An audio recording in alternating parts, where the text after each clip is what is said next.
to talk about, actually, some people in the room have already heard me talking about this, some aspect of this work, which we started quite some time ago with Emil, Bjornborg, and actually John Donoghue is not on that first slide, but and then Paul Damgaard, Guido Festuccia, Ludovic Planté was my former PhD student. Amazing enough, he's working at the Ministry of Finance and he's still writing papers with us. So, and the new PhD student from the Niels Bohr Institute, Andrea Cristofoli. So, the main topic of the talk is essentially to understand the physics behind that picture and to actually develop a scheme which precisely addresses the question that goes beyond that illustration that was used for, a news item for Filippo work on testing various theory of modified gravity. Essentially, this is a classical gravity result, which is essentially, you know, the famous LIGO signal. And the point is that you want to think about a way to use these data and this set of new data that is coming to us to test the law of gravities in our universe. So in particular, if you think that you need to modify gravity in a way or another, in particular modification that could affect the propagation of the gravitational waves, you want to be able to design a way to test that, to quantify the modification and to put constraints. Okay, so this is already being done by many people, like this paper by Durham and company on the graviton mass, for example. But in a sense, I mean, you want to think about a setup that is such, if you do an effective field theory that couples to gravity, you want to have an efficient way to produce the relevant template for the gravitational waves, right? So, so this is the setup where I want to work with, which is an effective field. I want to start with an effective field theory that has gravity coupled to matter field. So, so that means it's an effective action that is a gravitational part, a matter part. I'm assuming essentially that because I want to be able to use all the modern unitarity method, so I want that it's driven by the standard quantum field theory rules, locality, unitarity, Lorentz invariance, and of course I want to have the graviton, the spin, massless spin 2 as degree of freedom, and in a sense, I mean, for the talk I'm going to give, I'm assuming the standard diffeomorphism invariance. So my effective action will be more an action where I couple, for example, a modified gravity by higher derivative terms, or I couple to extra scalar fields. In a sense, it would be good to, I would like to be able to try to think in the context of that talk about massive gravity in a software, but I don't understand the compute amplitude there in a way enough. So in a sense, I'm not yet ready to address question about massive gravity, but I think the whole setup that I will explain should apply to large class of effective field theory that contains a gravitational interaction. Okay. So the point is that you want to take at face value an effective action like that comes from whatever, string theory, for example, lot of higher derivative terms and some hierarchy in between the various terms. And but you are not sure about exactly what are the relations between the coefficients because you are not always able to evaluate this effective action from your UV complete theory. Okay. But the point is that you can try to see what are the effects of such an effective action on various low energy physics. Okay. And this is really what I would call low energy physics compared to the Planck mass. So this is much below the quantum Planck scale, right? There are various infrared effects that you can extract physically from such an effective action, But the point is that you can actually think in terms of treating that as a quantum field theory, then extract from a quantum S matrix all the contribution that will contribute to the classical post-Minkowskian, either the conservative part or the radiative part, or for example, two-body interaction. And this is the point of the talk, is that how do we connect this classical physics to something when I'm starting from a quantum S matrix. And as well, there are in the infrared of such quantum theory, there are some interesting infrared effects that are independent of the UV behavior, as actually John Donahue had pointed out long time ago, and that we have computed with him, in particular the quantum effect of the bending angle, or there are some other things related to dark energy, related to the work I've done with Philip and Patrick in the room, but so there are a lot of things you want to do, but so here I want just to discuss the classical part.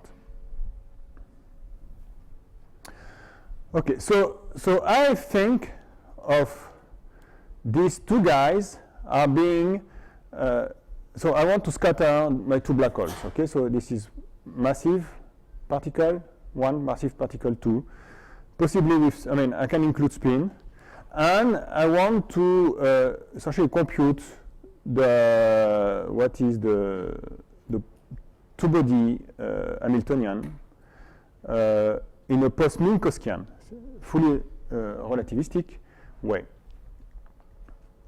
So essentially, the standard way is to define your 2-2 scattering. Okay, so it's a function of the momentum transfer q square and the product p1 dot p2. And what you do is that this is essentially because all the interactions are in that context just gravitational interaction.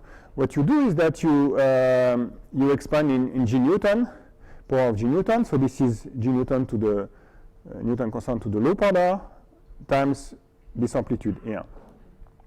So what's going to happen, and this is what I want to explain to you, is that actually if this is your post-Minkowskian Hamiltonian, so this is the mass of this particle one, so the mass is conserved, of course. In that process, P1 square and P1 prime square is M1 square, P2 square and P2 prime square is M2 square. Here is the fully relativistic invariant interaction, and at the given PM post-Minkowskian order, given by related to the loop order. So this is the same L as here. Okay. So that means the one loop, one graviton exchange is L equals 0. Okay.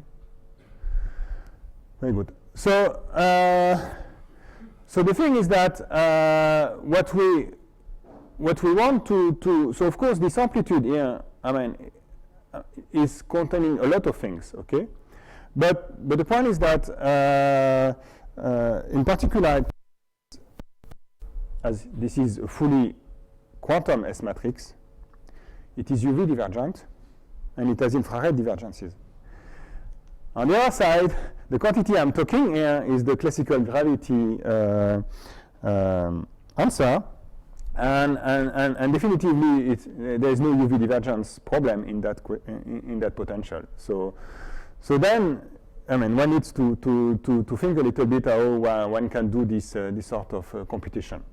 So the point is that although I will be discussing essentially scalars, but you can include spin, so you can do the scattering, compute the scattering amplitude between two point-like particles of mass and spin, S1, S2.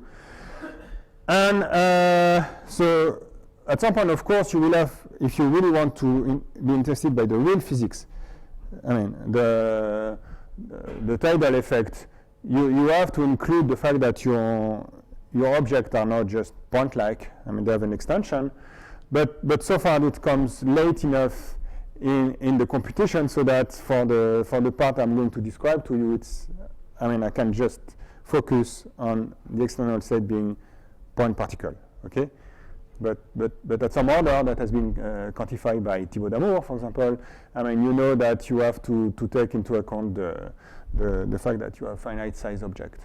Okay, so this is essentially what I want to do. So what I want to do is that I'm scattering my two guys, and so they can be very different. I mean, so they don't have to be of the same nature. As I said, different spin. They can have so this is why you have different lines. Here is a tree amplitude that connects this particle and radiate gravitons. Here it's a tree amplitude that radiates gravitons, and here it's a multi-graviton exchange. Okay. So here, for example, it's a free graviton exchange, which is two loop. Okay, whatever. And what you do is that you get it from the standard action when you just, for a time being, include just the R terms, the enchaîning bar term, and this the stress energy tensor for the matter particle. There have been recent papers where people looked at R cube terms and they just applied the same amplitude method, and it works just fine. Okay, so in a sense, I mean, this is what I said. You can here include your R, R square, R cube, and then plugging in the amplitude, compute that. Just focus on the gravitational interaction and compute this amplitude. Okay. So now, before this is a quantum amplitude. So in a sense, I mean, I'm quantizing all the field. Everybody's quantized. I'm quantizing the metric. I mean, the fluctuation of the metric. I'm quantizing my external field, phi's, right? So there are H bars everywhere. But what I want something that is the classical. So let's make a little bit of dimensional analysis to see how it's possible to get classical piece from a quantum loop. So I want to stress one point is that clearly when L equals 0, which is what you call tree level, okay, you are happy tree level is classical. But one loop, normally it's not what you call classical, so that means the power of H bar doesn't seem to be matching what you call a classical physics. But as I will explain it, there's a piece in that has one over H bar contribution that makes the H bar to work. So the argument, I mean, so here it's a dimensional analysis based argument. There have been some more recent, actually a very nice analysis of this phenomena by a recent paper by David Kosover and his collaborators. So the point is that your L loop, scattering amplitude, by dimensional analysis has this form. So this is the mass dimension. This is your, okay, so I'm putting here the Newton's constant so that you can keep track of what happens with G because I need it for later. And then there is the H bar order. Quantum field theory tells you L loop order, it's H bar to the L minus 1. So what's happening is that in your integrals, you can find contributions that have, so M is a typical mass. This is just for dimensional analysis of this form, M cube divided by the momentum transfer cube, so times this combination here. And you see this combination here, this is the mass, so this is, for example, either the mass of the external legs, the particles that are scattering, or the sum of their mass. But if you remember that actually in the Klein-Gordon equation, this is the quantum wavelength that appears. So the propagator, in your propagator, Feynman propagator, p square minus m square, well, we set always h bar to 0, but then this is p square minus m square divided, so there is h bar in there. So this is really why there's a h bar in that formula here. So if you report the h bar correctly in your Klein-Gordon equation and Feynman propagators, you collect the h bar. You see this is 1 over h bar square, these guys, and then you collect the powers of m. You see that you can build a typical gravitational radius, which is the typical Schwarzschild radius. So that means in your amplitude at any loop order, you are going to, if you look at a contribution, so this is you want to zoom. You want to do an expansion of your Feynman integrals such that you isolate a contribution that scales like that in terms of the loop of the momentum transfer. Okay? Because if I do a three-dimensional Fourier transform, for example, to get the static potential between my two interacting masses, I use the standard normalization where I divide by the mass, the energy of the incoming particles. Then I do the 3D Fourier transform. Then indeed, this is the right power of Q so that I'm exactly getting an expansion in terms of the typical Schwarzschild radius divided by the distance between my two objects to the power L plus 1. So essentially, you can be worried that maybe it's a bit too impressionist. so you maybe can look in these papers, but this is the fact that is really what's going on in the computation. So you want to do a large mass expansion. I mean, for people who come from QCD background, I mean, this is something that you would do. You want to have small momentum transform, large mass, and what happens is because the mass has h bar, essentially the h bar. So at any loop order, the h bar dependence disappears this way. So that means in this S matrix element, there are contributions when I have normalized things correctly that goes 1 over h bar times, I forgot the parenthesis, but times everything. So this is what I call the tree level. So this is one graviton exchange, the one loop, two graviton exchange, etc. Plus, of course, I mean, there are PCs that don't have the same scaling h bar that are called quantum loops, okay? So essentially, the whole program is to compute this, perform this extraction, and get this contribution, and then go to the Hamiltonian. So there will be more steps I will have to explain how to go to the Hamiltonian, but this is essentially what you want first. So what I want to say is that doing that is totally relativistically invariant. You never break, so it's really Post-Minkowskian. Okay, so it's an expansion. So if you can do that, what you have is that you have achieved something that is totally invariant under the relativistic, so the momentum transfer and the energy of the incoming particle. So, but what you want as well is that once you have done an expansion at a given G order, of course, the expression that is relativistically invariant, you can do a velocity expansion. So if U is the typical velocity of the relative velocity of your two-body problem, by virial theorem, you know that U square goes like G Newton. So you know that U square comes like a power of G dimensionally. So this double expansion in terms of G Newton and U is called the post-Newtonian expansion. And, oops, sorry, wrong way. So actually, using the best method, effective one-body, numerical GR, whatever, word line, and the thing that had been developed by Thibaut Damour, Luc Blanchet, Raphael. Yes? So you go up to 4. I mean, I'm sorry, see, this is wrong way. I think this is correct, right? The best is you go to 4pn. So that means 4pn, you just have to solve that equation. So you can go to, v to the 8 and g to the 4, right? Okay? So the thing is that, you see, there's one advantage, is that it's maybe difficult to increase the number of loops, because computing a scattering amplitude is not so easy, but still you get like an infinite series in V. Okay, so which is not bad.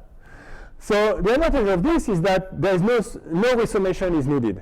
So in a sense, you have a Feynman integral, and you know it's a resum form totally relativistically invariant.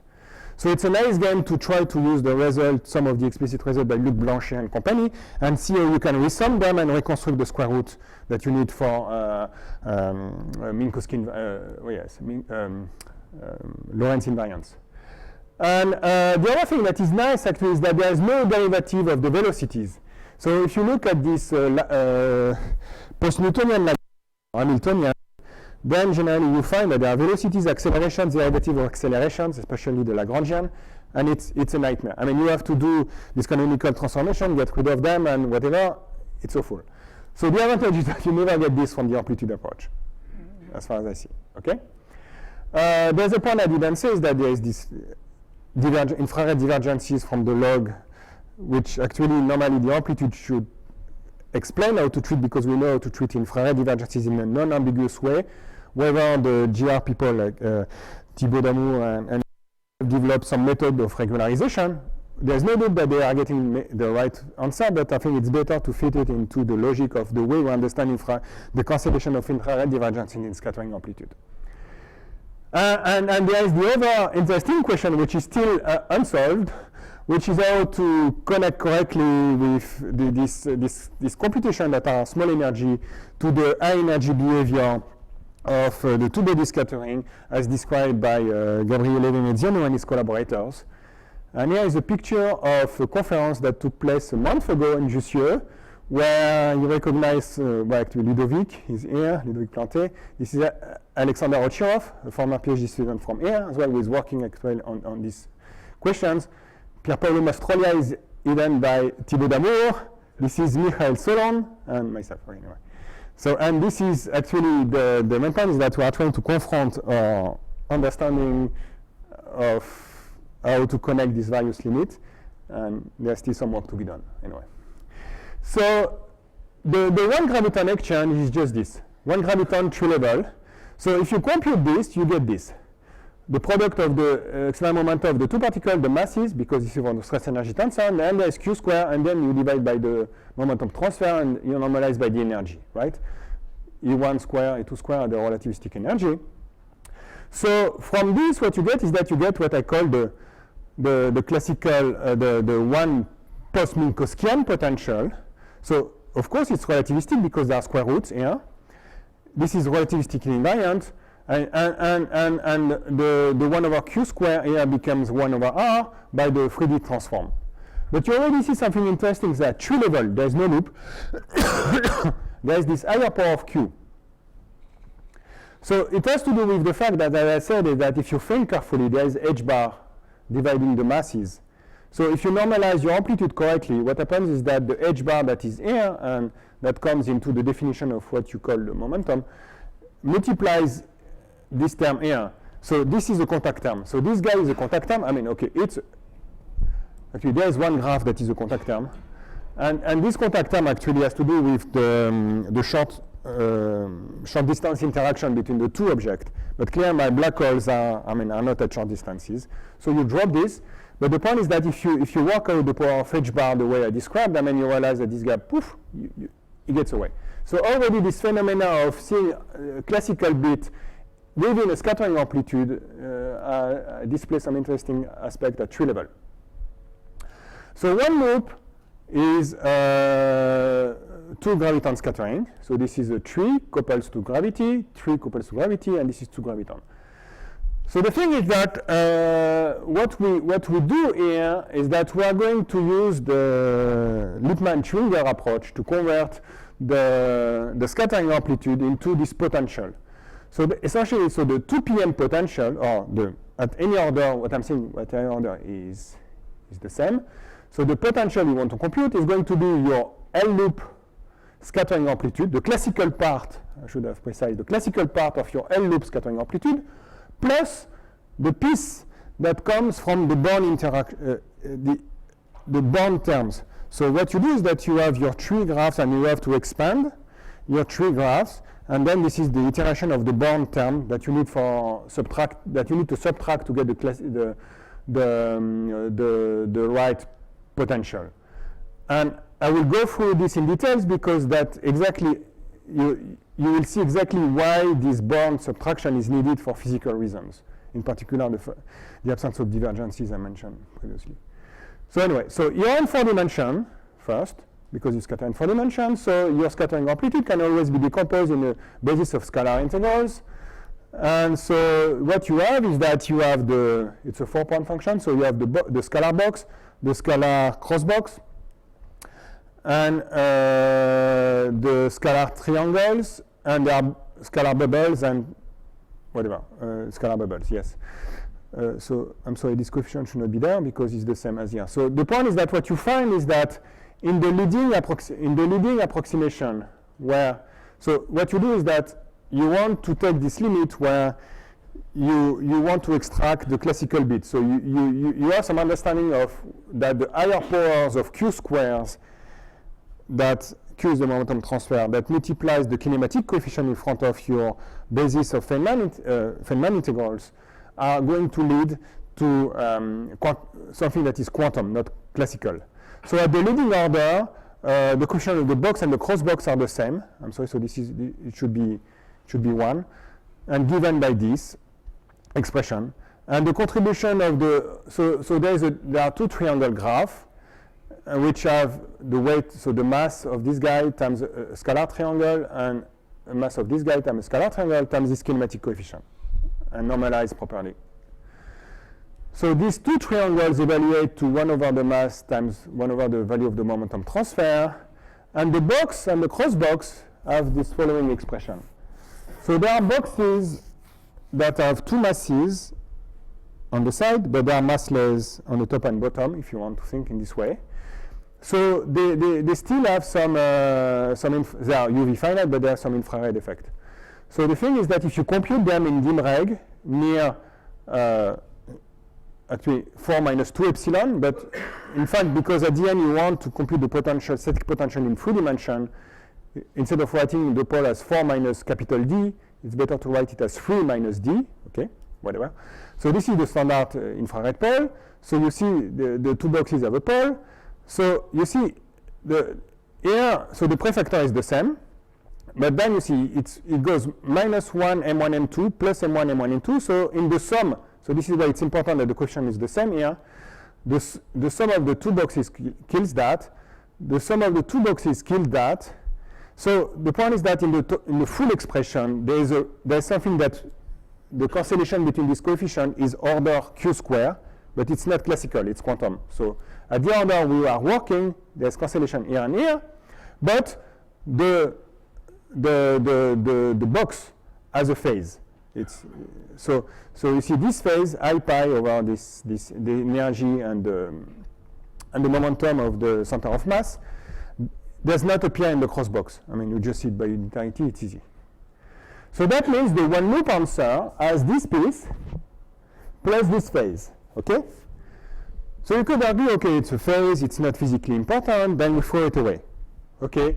And then, of course, if you just keep that first line, you will get the right answer, okay?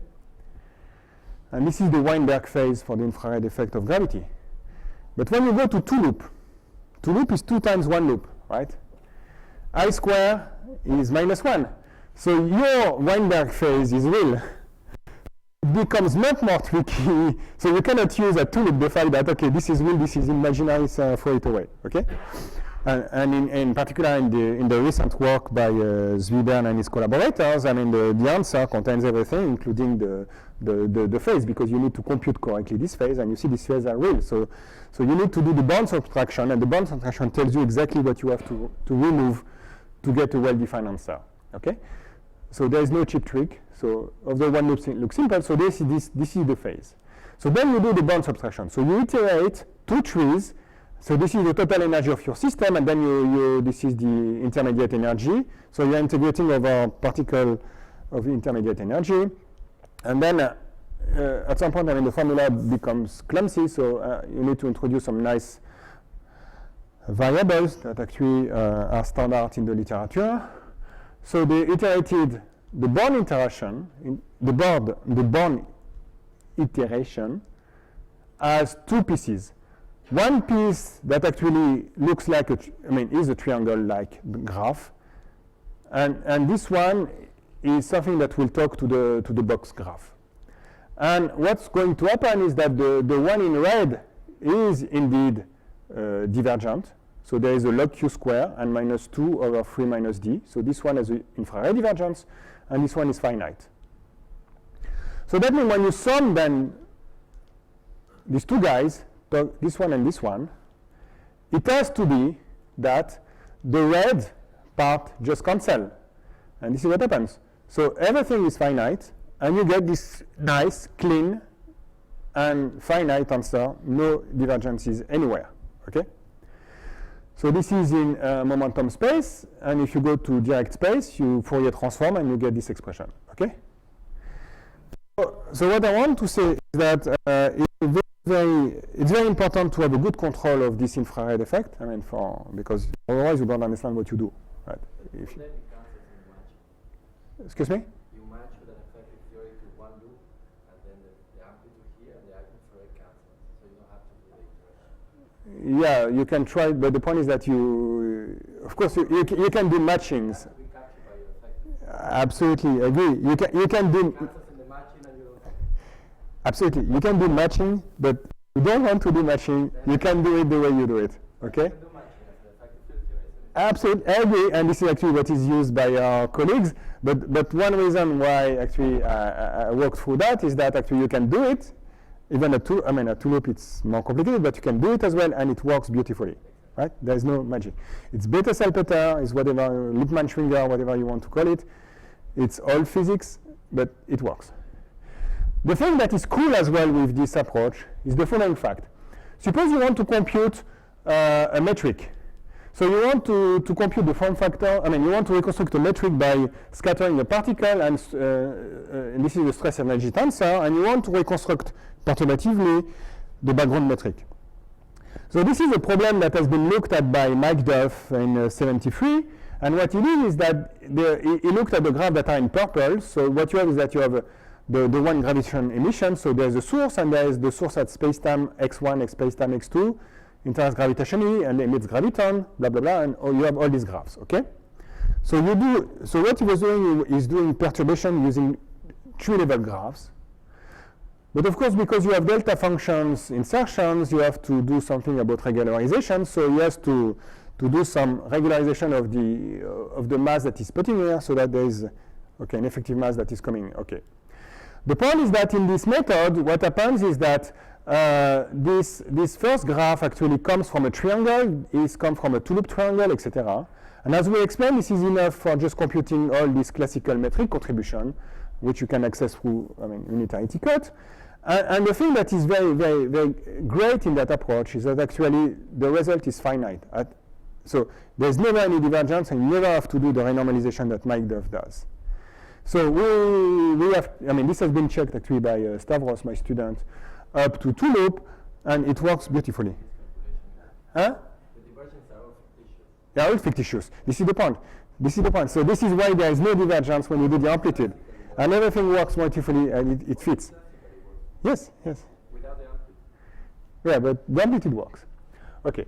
So now another way to connect to some physics is so if you have a scattering amplitude, if you Fourier transform to impact parameter, then you have the representation in terms of Eikonal phase. So if you have the phase shift, the Eikonal phase, what you do is that you can compute the saddle point, and from the saddle point, you can deduce the scattering angle. Okay, so the scattering angle is some normalization times the derivative of this Eikonal phase.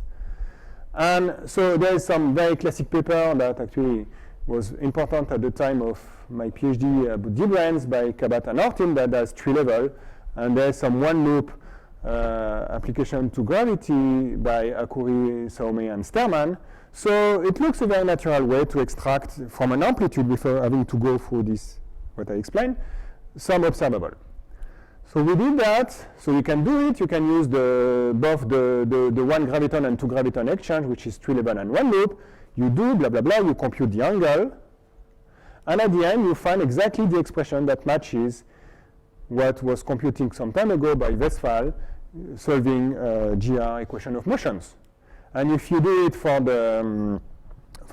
in a test particle, you can match all the result, whatever the light bending, but result by Thibault and Luc and whatever. So this is great. The only problem is that there are questions about what you do with this Eikonal approximation beyond one loop, because you have to understand what you are going to put in that phase. Okay. And this is not an easy question that still is not yet. So in a sense, when you know the answer, you know what you can do. But so far, there is no yet systematic understanding how to Eikonalize correctly the multi-loop computation. So one thing that is useful is to compare this Eikonal approach with the Hamiltonian way that Thibault d'Amour and as well Alessandra Bonanno and his collaborator used to compute the scattering angle. So you have your Hamiltonian for your two-body problem to some PM order. Okay, so for example 2 PM. So you have the total energy of your system, and here since this is rotationally invariant system, you decompose p square as the radial part and the angular momentum divided by r square, and this L is the angular momentum. You essentially solve the equation and you expand perturbatively in G Newton. So there is this part that has no G Newton, and then there is the one that is the one graviton exchange. So graviton exchange, so the thing that comes in will go in the dot. So this is the tree-level term, and these guys are just the coefficient from the triangles that I've shown you. But it's just to show you that the box don't contribute to that, as actually was clear from the amplitude computation. So it's only the triangles. So now what you do is that once you have this p square, or you use Landau Lifshitz or whatever, any classical book, to obtain the scattering angle through the derivative of the radial component respect to angular momentum, and there is this shift by pi, whatever. And this is what Thibault has been using. So you have the minimal, you have to integrate from the turning point of p square, which is which is one of the root of the quadratic equation. You get some integral that gives some arc cos, and that gives exactly it. And when you convert this result into the right variables, it matches exactly this. Yes. So the Eikonal approach. So I mean this is always going to work, right? The Eikonal approach, I mean, maybe raises questions about the way you derive it and the validity of it, although at one loop it has been cleaned up. The advantage of going between these two approaches, I hope, will help to clarify how to use in an efficient way the Eikonal approach, because then we can just say within the framework of the scattering amplitude without going back to some Hamiltonian description. And since my time is over, I mean, I'm going to finish on that. So the point is that, I mean, I have described some aspect of a program that is now expanding pretty fast, where the idea is I could have done the same computation including r square or r cube. So there's nothing special to having used r, right? I mean, I see John Joseph is happy, because the point is that indeed you can use unitarity cut. You plug in your trees that can have a lot of corrections to that gravitational correction. You don't care. I mean, you get your amplitude, then you use this recent understanding how the classical limit emerges, then you get the answer, right? I mean, in a sense, for some of the questions that people are interested in, if I had confidence in computing an amplitude in massive gravity, I will do it, and I will try to see what it gives. But in particular for matrix black holes formations or whatever. I mean, but I don't know. So, but this is a good place where to try to think about this method as well. So there is more to do, and we still have to go beyond. I mean, to higher loop order to be really useful to the GR community, but I think it's getting good. Thank you.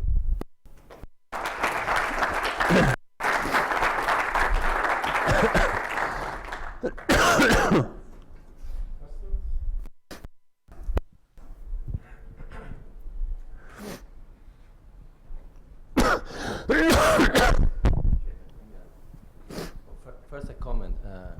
You were not here yesterday, but we don't have any infrared problems the way we do the calculations, unlike what happens in the other method. I have a comment. When you do the matching the way they do it, the IRA and company and so on, there's like a choice of coordinates involved, because you're matching a potential that you spend. How when you do the subtraction, everything is gauge invariant in your amplitudes, yes, but you end up in a potential in a coordinate system because yes, there is an R. Yes. Do you understand where was your choice made? I mean, it comes through. I mean, it's yeah, it arises. I mean, okay. So it's all gauge invariant. Essentially, it arises when you take the Fourier transform, if you want to say it. It's one way to say it. Which choice are you making? What does that mean in terms of the gauge? Oh, are you?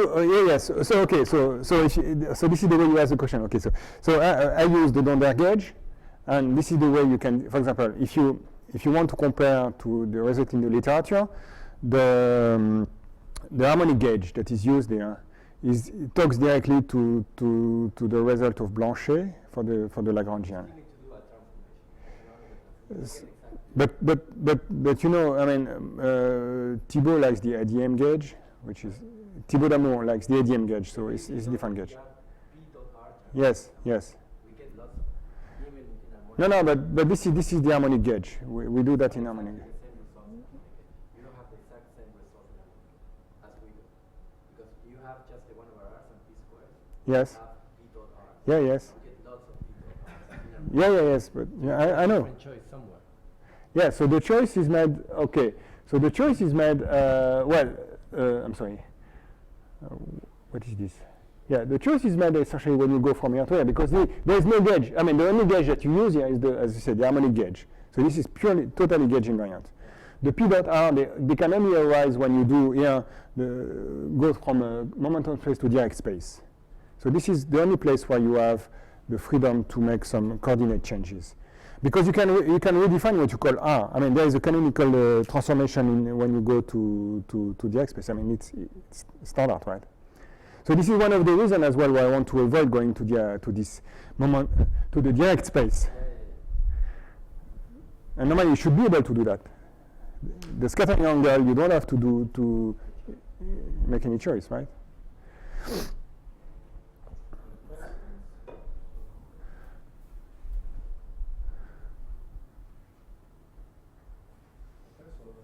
Thank you